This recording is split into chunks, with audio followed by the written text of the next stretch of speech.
Hey there, everybody. This is Kaylee McMahon with Number One Leading Ladies, the podcast by women for women, where we work to build each other up instead of tear each other down. We have a great guest with us today, Nora Sudduth, and I'm going to have her actually introduce herself because I won't do it justice. Nora, go ahead. Awesome. Thanks for having me. I'm so excited to be here. So I'm Nora Sudduth. I am actually a co-founder of Hello Audio. I kind of came up through that corporate path, like that traditional path to success, if you will, but retired from corporate, started my own marketing agency, and I shut that down, but have been helping people sell things online. So far, I think I've helped people sell over $500 million of stuff online. So I haven't met a marketing campaign that I don't like, so that we haven't been able to help. So I'm excited to be here. That is incredible. So what we do on our podcast is we talk a little bit about what is the real story and what does it really take in entrepreneurship to make it, and what does it look like, especially through a female's lens. So one of the things I like to talk about very first is, so for example, all of us have a different path to just get going. So some of us need, Yes. for example, live with our parents. Some of us need to put their first business on a credit card. Some of us need to negotiate our way into things. What is it really, the sacrifices that it really takes, essentially? What did that look like for you, to make those sacrifices? And then what did it take to then get to traction where that people out there say, oh, there's a product market fit, or there's a demand for this? What did that look like for you? I love that. Because everyone well, not everyone. There are folks in this space that make it sound simple and make it sound so easy and don't really talk about the truth behind what it really takes. And I remember even going through that process, and the folks were like, "Oh, you can start an online business." And back then, granted, things were a little bit easier or a little bit different, right, than starting an online business today. But no one talked about the hours, the reality of the hours. No one really talked about the capital. It's like, oh, well, you can start an online business with nothing. And you're like, yeah, but there's a difference between, check equity and being able to write a check for things, and sweat equity, which is, spending those hours with in my case, having a full-time job. And so, like many, I'm sure many of your guests, right? I started in that corporate path. I was climbing the corporate ladder thinking like this is the path. And so, yeah, you can say it was a 9 to 5. That's not true, right? The reality is it was probably more of like a 7 to 7, or at a minimum, right? Like 8 to 6 kind of a thing. So it was a lot of hours. And I was a mom. I mean, I'm still a mom, but like a mom of young kids. And that makes it really challenging, with daycare and expenses and a mortgage. And that, I mean, I was the primary breadwinner of the house. So it wasn't like, and granted, I was so blessed to have my husband's income. So a lot of folks I realize and I recognize don't have that, and they are it. I think, looking back, it was like, well, if I didn't have the house and if I was single and I could have just like, there was a lot of things that I didn't like, I don't care about. I'm not a car person. I don't need to drive a nice car. Like I probably could have just slept on a couch somewhere or in a studio. That for me personally, I had those other responsibilities. I had the financial responsibilities. I had gone through an MBA program in the evening, so I had student loans in addition to just normal everyday expenses and daycare and mortgage and bills and all the stuff. And so for me, it was kind of I'm more risk averse, right? I'm not that person who's like, screw it, everything will be fine, or like, like it'll work itself out. Especially when kids are involved, or when I feel like I was financially responsible for other human lives, like that's a big deal. And so for me, it was really taking a look at the assets that I had and really making sure that with the corporate salary, where can we cut back? What percentage of my salary was going to go into this new business? What was I willing to really sacrifice in terms of that sweat equity? How many hours was I really willing to work? It's easier with smaller kids when they nap because you're like, oh, I'm not really missing time with them, right? I might be missing sleep. And at that point, I didn't put a whole lot of value on sleep, not like I do now, right? I, live and learn, and you kind of recognize that that's actually very important.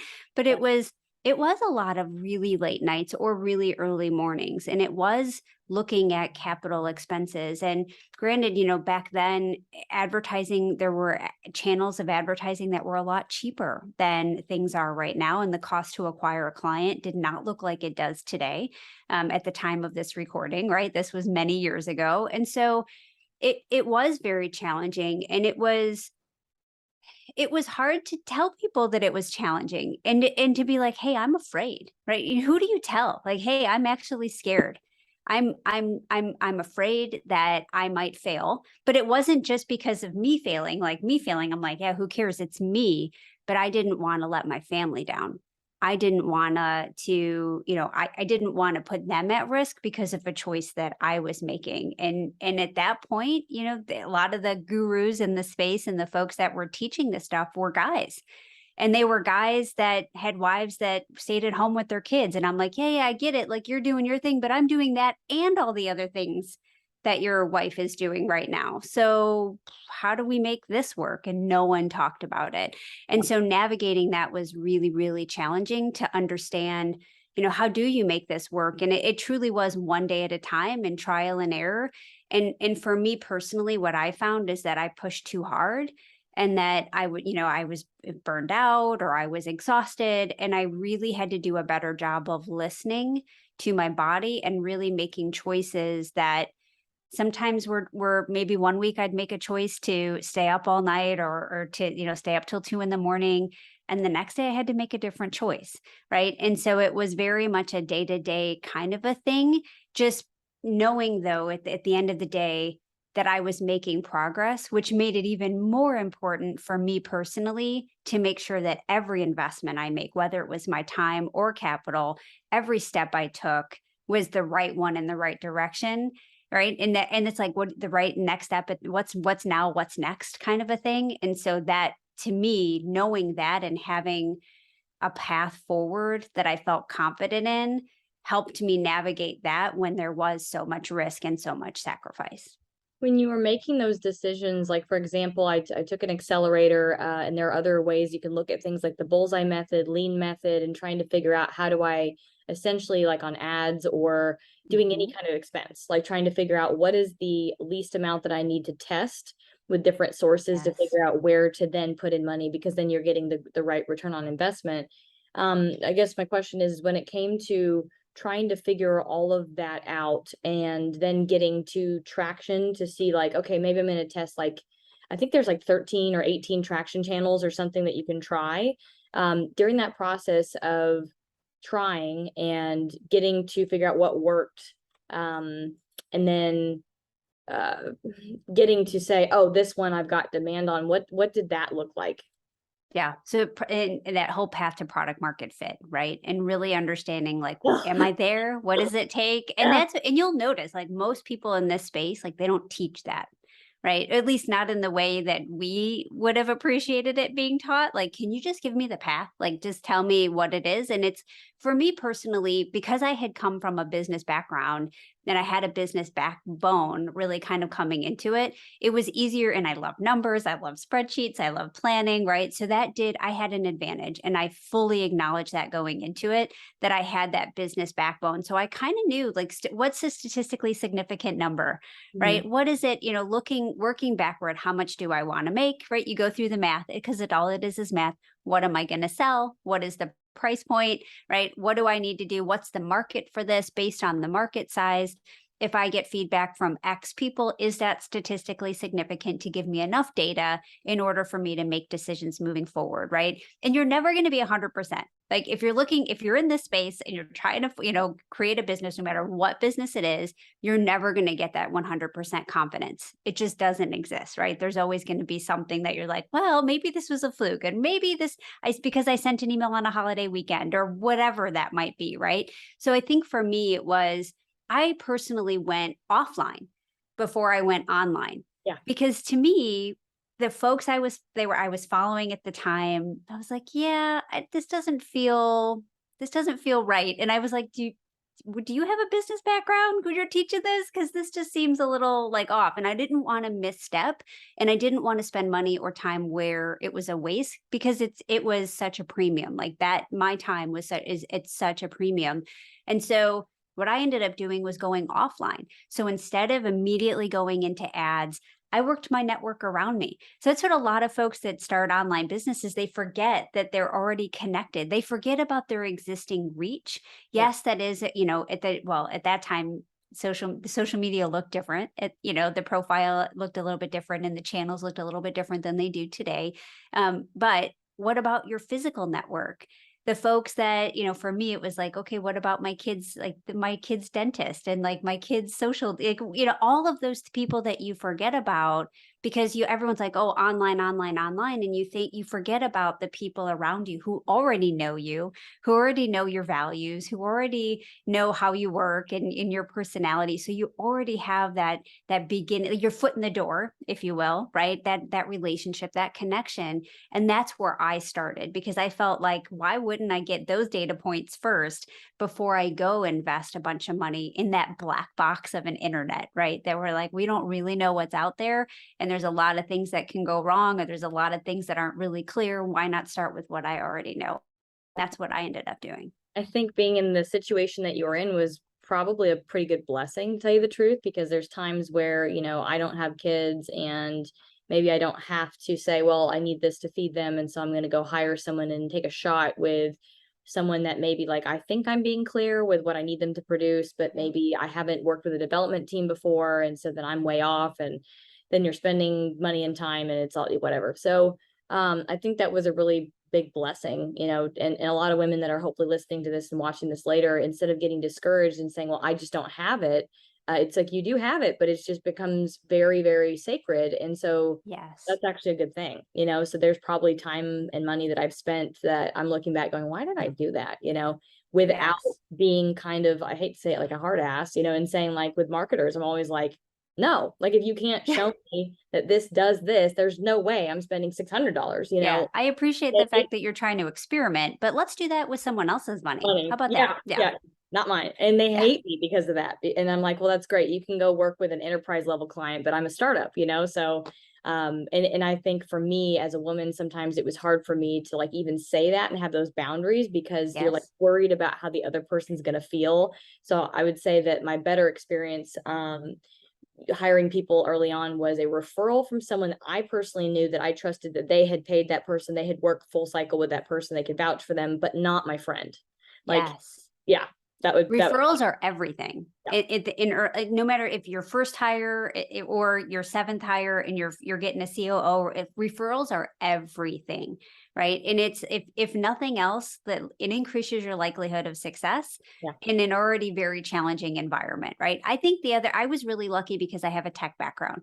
My yeah, first degree was in computer science. I like tech doesn't scare me. I've managed development teams. I was managing multi-million-dollar budgets, right? So like I think I came into that with an advantage because I wasn't afraid to get my hands dirty. I yeah. wasn't afraid to fail or to mess up because that's kind of what this is. It is a Iterating, series of experiments. Yeah, I mean means that's what it iterating, is. yeah, I mean, the thing about whether it's a marketing campaign or what, like all your, and especially with product market fit, you're running a series of experiments to test your hypothesis, right? Not to bring everybody back to that like horrific seventh grade science fair that like it was so much fun, but it is. It's like you have to set your hypothesis. You think this is going to work. You're going into it with intelligent guesses, right? Your educated guesses, reasoning based on evidence that you have. You're making the best decision you have with the data that that the best decision you can with the data you have.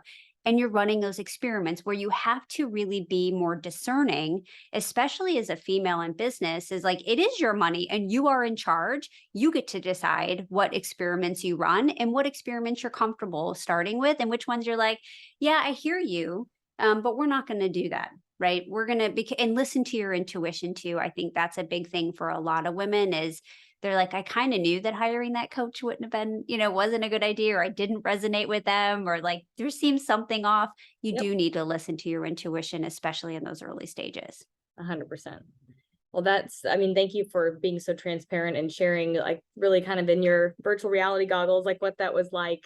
Because I just want women to see this and not get themselves discouraged because of a story in their head of how they think it's going to work Yep. versus, hey, here's how it really does work for other females in different industries. So I want to ask a couple more questions. Sure. And I think I'm going to ask this one next. What would be your biggest lesson? Oh, for me, it was fear. I'm very much an introvert. Like I'm sure many people watching this and they're Yeah. like, oh, I don't want to put myself out there. I was the same way. I'm a lot more comfortable now on camera and I show up and do, group coachings and stuff like that. So it doesn't phase me as much. But early days, there was a lot of fear. And so it was like, how do I take action in the face of fear? And how do I get past that? And yeah, we can talk about mindset work. We can talk about all the things, right? There's a lot of great people out there that teach this. There's a lot of great techniques. At the end of the day, you have to figure out what's going to work for you, because what works for someone else to move past fear and take action isn't always going to work for you. And there's no shame. There's nothing wrong with you if that technique doesn't work for you. We're all built and wired very differently, and we all have very different sources of fear. Whether that's, hey, you work a full-time job and you're nervous about your boss finding out because you're not quite ready for that to happen yet. Totally understand that. Whether it's, a fear of rejection coming back, whether it's, people don't appreciate what you're saying online, or you're taking a stance online and you're worried about trolls, which they're out there, they're going to Oh my God, happen. Like that's just they part love of it. this. Yes. Yeah, it's just part of this. If So, you're I mean, making a difference, you'll always have a target on your back. Just accept that. always. Like I've created a security company literally for that purpose, because it's like, women need to stay in business and not have these threats shut us down. Sorry, go ahead. Yes. No, but it's it, right? And I think that's part of it is, for me, it was staying connected to other women who actually got it and understood what it was like. Not these, and no offense to the guys, like we love you guys. And it's a very different experience when you're a female, trying to run a business, trying to grow a business, especially, if you've got that family, you've got other responsibilities, maybe you're caretaker for your elderly parent. Like we all have stuff going on, and it's a different experience, I feel like, for us versus some of the guys that were out there, especially at the time when I was doing it, that were out there teaching. And it was like, yeah, you wake up at 5 every morning. And I'm like, I wake up when the baby wakes me up because it was, he's screaming or whatever it was at the time, right? Like it was like, that's not reality. Yeah. So I think for me, staying connected to other women that got it, and we can have these transparent conversations versus the people who had success and just felt like they needed to sugarcoat it. Right? We don't need to sugarcoat it. We need to help each other get through it, Right. because that's the reality of what it's going to take to get us through those things. And so staying connected, I think, helped me personally get through those moments of fear or hesitation. And then I think it's always worthwhile to be curious, right? There's no use in shaming yourself for being afraid, or shaming yourself for what does that do? It does no good. It doesn't benefit. It doesn't serve you at all. So instead, get really curious. Why am I hesitating? Why am I afraid? Okay, so go through the scenarios, right? If I put my message out there, if I put my offer out there and someone says no, who gives I almost swore. Who gives it? Who gives a rat's? It was like, but it's one of those things where you have to really honor yourself and get curious and stay away from the shame game or the blame game, because that's not going to serve you. And the more you can connect with people like this, the folks that are watching this, the folks that are listening to this, right, who get it, who have been there, and it can be honest with you, the easier it's going to be to take those actions, because it's going to be those actions. We all might know how to create I think a lot of folks probably listening to this, how to create $1 million business. The knowledge is there, but there's a gap between knowing and doing, and that's where you need the support. Wow, that's incredibly powerful. Like I could go on for days about this, but I've tried to really change my life recently. And it's kind of difficult when you talk to other people who, either in that situation you kind of said like they aren't doing it. So like they might have advice, but that advice came from somebody else. So it's kind of like, okay, I'm gonna put that in my back pocket. Thank you, I love Thanks you. for that. Yeah. Hugs and kisses, but I'm gonna put that in my back pocket. And then the other thing is like I even bump up to this all the time. Some unpleasant experience happens, whether it's a argument or my identity's been stolen recently. Like there's all kinds of things that go No. through in life, that you're like, oh, I'm gonna bump up against this uncomfortable thing. Yep. You had said something earlier I love that has really changed my life, and it's part of like neurolinguistic programming, where essentially it's like in that moment I have the ability to be curious instead of fearful. And even in this Yes. situation, it's like, okay, well, where was the breach? And who did I touch that gave me the breach? And like to be able to figure that out. And so then what happens is that creates a solution, whether it's just for myself or for other people too. And then growth happens versus being stuck in that paralyzed fear phase of getting nothing done. Yes. Oh my goodness, yes. Like, And I would say that curiosity tool yeah, helped me shift things. And I'm very analytical, right? I'm very curious. I love solving puzzles. Like that's just the engineer in me. So, but when I was able to make, because it that's not natural. I mean, yes, it's natural, but the curiosity thing isn't natural for me. Shame is natural for yeah. me, right? It's like, what did I do wrong? That was like always like what, I always looked inward. And you don't have to blame other people, but you can get curious about it. And just that switch alone kind of allows you to stay neutral a little bit, like the circumstance, whatever thing you're going to bump up against, just like that's a neutral kind of thing that's happening. And now just examine it. Yep. And that from that place of your mind, like you're able to solution a lot better. You're able to see a lot more clearly than if you were emotionally charged, kind of trying to do those things. And that's super, super critical as a leader. So obviously when you're starting your own business, whether you become CEO or become COO or whatever your genius zone is, being able to, for example, tell everyone in your life or even tell yourself, you know, Yes. it's here's the situation and here's me.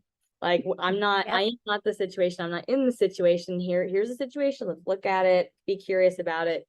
And I mean, that's the only way, for example, like for me, I tend to work myself to death, Yes. where I always take a Sunday off. The only way I can do that mentally is by looking at these challenges as here is the situation and here's me. You know what I mean? Yep. And then looking at it, like you said, from the observer perspective. So that's, yeah, absolutely critical. So, I mean, all these lessons are very, very awesome. I'm so happy that you've shared them with us. What would you say has been your biggest win? Oh man. I mean, surviving it, right? Like surviving and not giving up, I Yeah. think is huge, right? Like I think it would have been so much easier just to be like, you know what? I'll stay in my like cushy 6-figure corporate job and my 401k and just kind of like do my thing. But I would have never gotten to experience all the other, things that I've experienced and the connections and the people and, the impact I think is the other big win for me is like by being able to navigate that and not giving up and pursuing it and going through the hard parts, right? I think that to me is the biggest win because it has enabled all the other good things that have come out of it, right? The connections, the impact we're making for clients, like all of that was able to be made possible because I kept going. And I think that's like I'm not one to give myself credit, probably like a lot of folks listening, like it's hard to do, but I would say if that's my biggest win is I kept going and I was able to make that impact and see the benefits of that. 100%. This was a great interview, great start to Monday, because there's just so many things that you've said that just I've been thinking recently. And I think that every entrepreneur, whether just like your financial literacy journey, you're at a different phase, but all of us have either been here or we're here or whatnot. I guess the only couple of questions I have, because like you'd mentioned, to get through it and not just to keep pushing, like banging your head up against a wall, but Oh to know no. like where to keep pushing, really revolves around that network. And something that I've noticed is that women and minorities tend to lack a powerful network, which is where Yes. 80% of your off-market opportunities exist. Typically, those networks come from an Ivy League school that you went to, your neighborhood, or like a Fortune 500 company that you worked for. So typically women and minorities don't have those. So when it came to finding that network in business that you're able to be really transparent with, how did you find them? And are you still involved with them, or is it several? I think it is several, but I think one of the things, coming out of, to your point, if we take away the networks from corporate or the networks from your school or all of those things, and we just kind of look at like what's around us. And sometimes, like, I know for me, like my mom still has no idea what I do for a living. God bless her, right? It's like there's that social network that aren't necessarily going to be my ideal clients or the social network around me physically that isn't necessarily going to be the conduit to be, into that group that's really going to help my business grow. I think it's about paying attention to the people you resonate with, paying attention to the folks who have achieved the things that you want to achieve, and don't be afraid to reach out and connect, right? So whether you're listening to this episode or you're listening to, you're noticing other women that you really resonate with their style or their personality, don't ever be afraid to reach out and connect with them.